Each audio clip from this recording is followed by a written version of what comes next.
Hey everyone, welcome to another episode of Lab. In this episode, we're going to talk about technology, not the inner workings and terminologies of things, but the technology that you guys need to get your start in the freelance industry of doing video production. Now, there are things to consider here, and I don't want to put so much emphasis that you can't do this job without buying all this technology. That's not what we're trying to say. But we want to assume that as you guys move forward in these classes, that your interest in doing this professionally is going to increase. And inevitably, the questions of what computer do I need? What camera do I need? What other gear do I need? Those are questions that are valid and questions that we want to help you answer. Absolutely. And we'd like you to think about this as not only the individual components that you need to have your technological arsenal as a creative professional on the ready to be able to go and do this as a career, but we'd really like you to think about it as kind of a holistic thing, all right? You can't just have a camera, and you can't just have a computer. You can't just have the audio gear. You really need all the components together to be able to produce a creative product. So you're talking about the production side of things with a camera, audio gear, maybe some lighting, unless you're going to do everything outdoors during the day, or utilize some other form of natural light. And then the post-production side of things, whether that's going to be a laptop or desktop computer, you need to be able to edit everything that you shoot to be able to deliver that product. And let's be honest, not everything is fun to spend money on. I personally hate buying tripods, but you need a tripod and you need to invest in gear that's going to last you a long time and endure the ruggedness of your shoots with you. Now, we've been talking about using what you have, and that's great to start, but that's not what we're going to talk about here. We're going to branch beyond the what's in your back pocket gear and start talking about how you can really start to make money with the gear you're using and the gear that you're purchasing to really take you to the next level. It is important that you consider kind of three main factors that we're going to apply to all of the different components that we're going to talk about today. Price, the purpose, and the productivity that demands that component, okay? So when we're talking about price, we're talking about, well, what is your budget, all right? And we've kind of talked about this a little bit in a couple of the other labs where we're talking about you don't need the highest end camera out there, that costs, $2,000, $3,000, $4,000, $6,000, $8,000 if what you're doing doesn't justify that, all right? So that's the price part of it. Think about what it is that will accomplish, what you need, which leads into what I'm talking about next, the purpose. What is the purpose of this piece of gear? What do you need it to do? So if you're talking about a need for a camera that shoots at 240 frames per second in log that's full frame, well, you're looking at spending a lot more money if your purpose justifies that. Most of us don't. The truth of the matter is, for delivering most creative products, you don't need something that is that high end, and you're able to make a very good living without that high level piece of gear. So think about that when you're thinking about the price and purpose connection here. What is it that will really fulfill your purpose for the price point that meets your budget? And the other aspect of that is, let's say you buy that camera that is, high, super high end. You have no money left over for the post side of things, for your audio gear, for a tripod to put that camera on. You need to think about all of this as one big holistic thing that will, arm you in every aspect to be able to create the products that you need. Because showing up on set with your $9,000 Red Epic and nothing else, you can't have a successful shoot even though you have a top tier camera. So the last P here is kind of these three Ps, right? Price, purpose, and productivity. And by productivity, we mean, are you actually out there working in this industry? It's easy to want to buy gear because it's fun to buy. And you go and you buy a brand new computer and you buy a brand new camera, but you don't actually have jobs in the industry. Yeah. Well, now you have all this really awesome gear and no money to pay back the debt that you're probably in by purchasing those. So you want to make sure that you're being productive in the industry.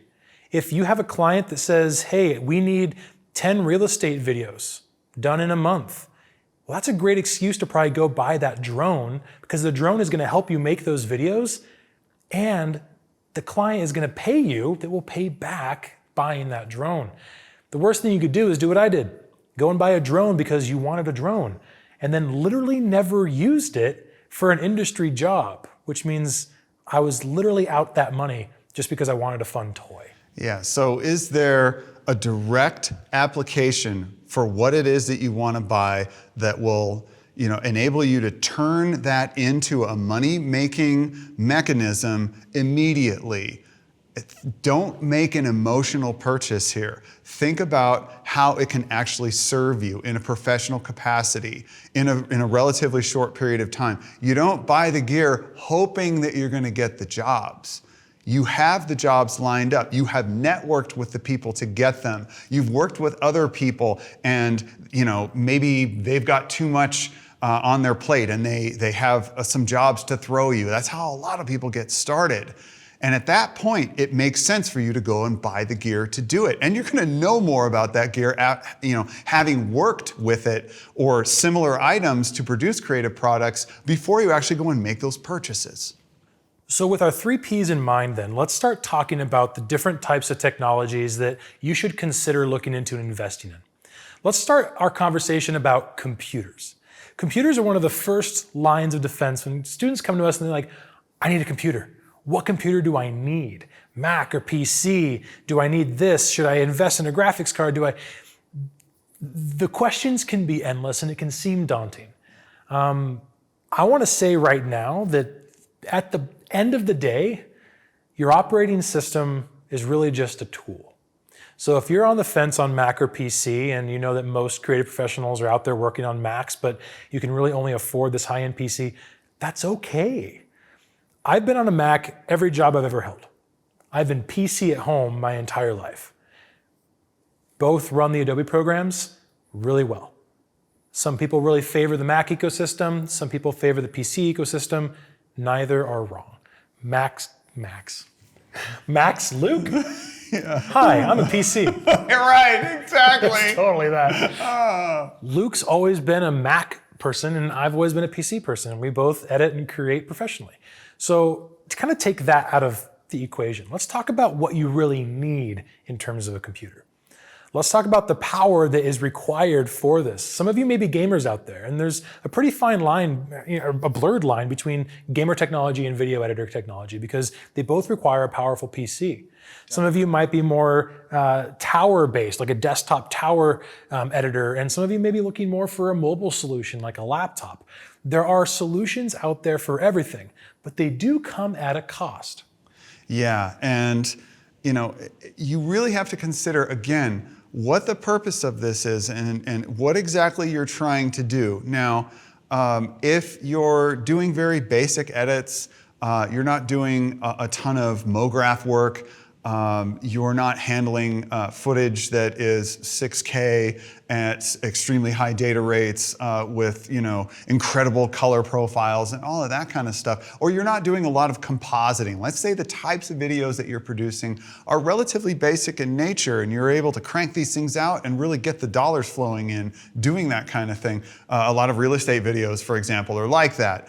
But if you're doing stuff that is more involved and requires more processing power, more memory, those are considerations that you need to really think about when you're speccing out the machine that you want to get. As Alan said, the operating system, Mac or PC, it's really not that important. If you're used to one or the other, great. Or whatever speaks to you, whatever you are most intuitively able to use, that's the best thing for you. Not what you think the industry commands, all right? That is definitely not the way to approach this. Buy something that you're comfortable with and then look at the specs in relation to the purpose that it needs to serve. So, the price aspect of this can vary wildly. depending on the type of rig that you're going to go with. And like Alan was saying, do you need a more mobile application? Well, you're going to spend more for the same specs for a laptop than you would for the desktop solution. Or are you a person who likes to go into that cave and emerge 15 hours later with a creative product, working on that desktop that has all kinds of RGB lights and flashing colors and all that kind of stuff? All the colors. Cool, yes, every color. These are the things that you need to think about. But the primary thing, before you even think about what's this going to cost and how many lights is it going to have, what is the purpose? What does it need to be able to do? And that should drive all your other decisions. So I build my PCs. I'm a personal fan of building your own computers because one, it educates you on what that machine actually is and where everything goes. If something breaks, you don't have to go pay somebody at some repair shop to fix it. Yeah. You know exactly how to fix it and where it goes. Plus, it is dang fun to build your own PC. The second reason I build it though is because I can then slowly upgrade over time. I built my first PC back in college. I literally built my newest PC that I have now last year. I got 10, 11 years. Just through upgrading over time? Out of that first PC build. That's great. And it eventually came to a point where my productivity allowed me to build a brand new one with current specs. If you have the ability and maybe the technical know-how, and by the way, it's not that hard, I would totally recommend building your own PCs. If you're looking for more of a boxed solution, Dell and Apple are probably two of your most trusted name brands on both operating systems. Yeah. You can't go wrong with an Apple laptop. You can't. But you're going to be paying close to double what the equivalent specs on a PC would be. But there's a trade-off. Macs tend to be a lot more stable in how they run than maybe an entry-level PC does. Those are things to consider as well. You need to consider the programs you're using and the minimum specs that Adobe recommends for those. Go to their website and look up the basic specs for Premiere. That's the bare minimum to allow the program to run. I would say, in terms of the basic computer components, which is CPU, RAM, and GPU, that you need something that is at least like an Intel i7 or i9 processor, at least 8 cores nowadays. Definitely. That your RAM is at least 16 gigs. That's the minimum. Minimum. You go to Adobe's site and it says 8. Do not believe that. You absolutely, bare minimum, must have 16. And if you go with 32, you're going to be a lot happier, believe me. I run 32. And the price difference, I mean, you're talking maybe $100, $200 for doubling the amount of RAM you have. That memory is going to really serve you well in all the Adobe applications.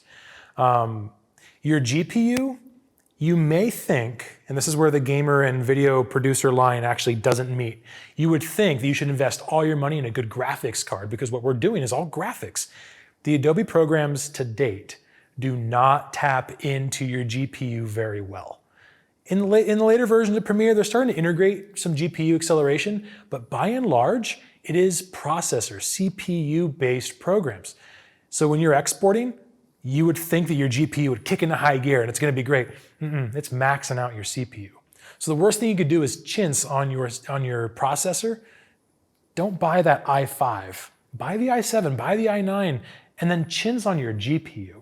Because by and large, it's not going to be well utilized. That definitely will serve you better. And when it comes to the CPU, you're talking usually nowadays it's 8 cores minimum, and the clock speed is huge, okay? The difference between something that is low 2s in terms of clock speed and mid 3s to low 4s is massive in performance and then time to do outputs or renders or things like that.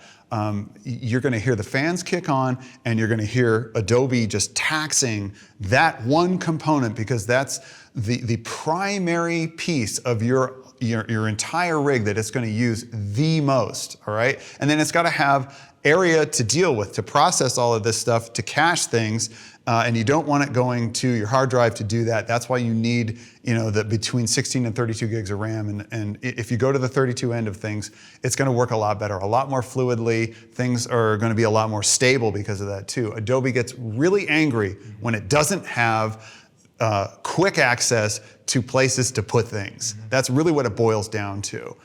So get that higher clock speed. Kind of gravitate towards the 32 end of things with RAM. And then the GPU card, if you're a gamer, cool, go high end with that. You'll get dual purpose out of it. But in the Adobe world, it doesn't really benefit you that much. You're talking single digit percentage that it takes advantage of. Like 1 or 2% when you're exporting. It's kind of ridiculous. Yeah, it's really ridiculous. And that's probably just to run Media Encoder. Exactly. Yeah. Now, you might be thinking, cool guys, that's all great. I've glazed over from all the tech specs. How much am I talking here? So I built my machine, let's see, at the time we're recording this is 2020. I built my machine in 2019, top of the line gear, $1,900. $1,900. $1,900 for a professional level rig. And all the RGB you could desire. Yeah, I've seen it, it's pretty. It absolutely is. So but that's my point, right? To go and buy a boxed solution, like a Dell, for example, with the equivalent specs, you're paying for that little Dell button on the computer itself. You're paying for branding at that point. And it comes pre-made, and you don't know how it works. And it comes with pre-installed software that you didn't want. And there's pluses and minuses to both, but I'm talking $1,900, under $2,000, and you got yourself a really, really solid computer. And I'm a Mac guy, okay? And we're talking $4,000 for a really, really solid computer. Absolutely, and it's the truth. Yeah. If you were to go spec for spec, you would spend at least twice what he spent on that machine. And if it breaks, you have to take it to the Apple store. You can't just crack that open and take parts out and replace them very easily. Okay, they're made in a much more closed architecture. They're less so than they used to be, but still nowhere near what you're going to get if you build your own rig. But you also know that if you invest in a Mac, it's going to last you a very long time with good stability. Yeah, let me tell you a story. My Mac Power Tower, the cheese grater of the old days, okay? I just took out of commission last year. I bought that thing in 2009, all right? And all I did was upgrade the RAM, that was it. And it would perform, okay? There is a longevity to them, absolutely. You're paying for that up front, but for me, that was okay. If I were to go and buy a brand new machine now, I would do exactly what Alan did. Even though I am so Macified, I would build my own PC because it just makes so much more sense for the two lines, price and purpose, for my level of productivity to do that.